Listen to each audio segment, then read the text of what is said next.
Germ theory versus cellular theory. Which one was right? Dr. Maya Shatri-Klein answered at the Functional Forum.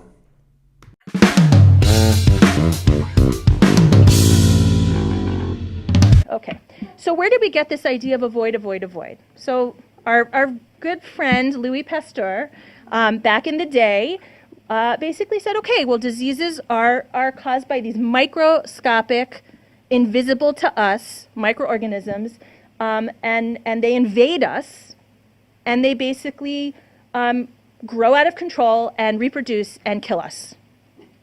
Right? I mean, that's the germ theory. Okay? And it's not like totally off. I mean, we do know that that is an element of what happens. It's sort of that story of the elephant, right? Like the blind man and the elephant, and we're all touching, right? So there is that process that does happen sometimes. But there was another school of thought at the same time, Claude Bernard and others, who had this other idea of the cellular theory. And, we skipped there. Okay. So most microbial diseases are caused by organisms present in the body of a normal individual, and they become the cause of disease when a disturbance arises which upsets the equilibrium of the body. Okay.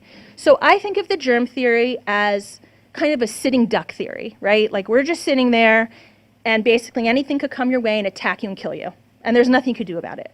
The cellular theory I think of as the terrain theory. Okay. And the terrain theory is who is the person who is the host of the organism and what's happening in that relationship. And the cellular theory kind of gives you an idea that maybe you actually could do something about what's happening in the body.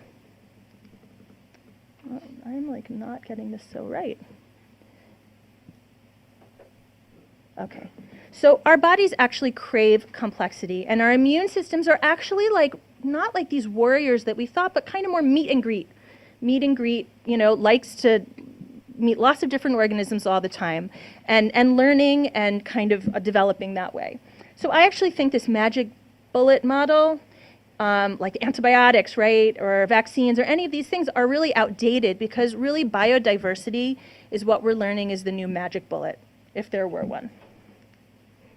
So our paradigm is starting to change. We're using probiotics. We're using things like Saccharomyces boulardii, yeast. Yeast is helping, to get rid of things like C. diff, the microvirome and oncolytic viruses, which I'm going to talk about, and things like soil-based organisms and fecal transplants.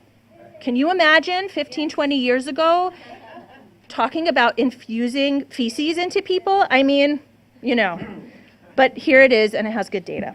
So we know that diverse microbes actually prevent atopic disease.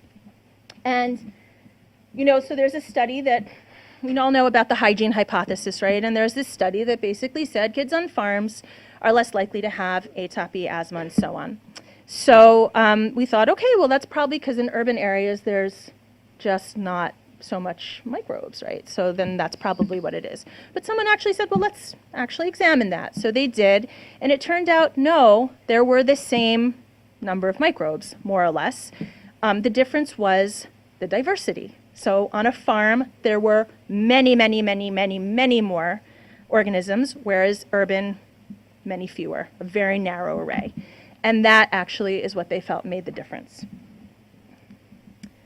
So now we're also starting to understand how, atopic disease and asthma and all these kind of allergic and autoimmune responses are really being driven by the gut and being driven by flora. And although we're talking about the gut microbiome, I want to just kind of remind everybody that we have a lot of microbiomes in our body. I think the skin microbiome is something we ignore a lot, and I think, that's probably related to vitamin D issues, how we absorb vitamin D, and I think there's a lot that could be said about our total microbiome. Even the placenta has a microbiome, which we used to think was sterile. So there's a lot of microbiomes to think about, but we are all into the gut right now, so that's where we'll go. And, we're learning, basically, again, that, like, babies with certain kinds of flora and more narrow flora are more likely to develop asthma later. Thanks so much for watching, and for more great clips like this, please subscribe to our YouTube channel. I've created a special free video just for you. It's called the 5 Steps to Becoming a Leader in Your Wellness Community, and it'll give you some of the starting points on how to position yourself as the leader in your zip code of your health community. All you have to do is click on the link below.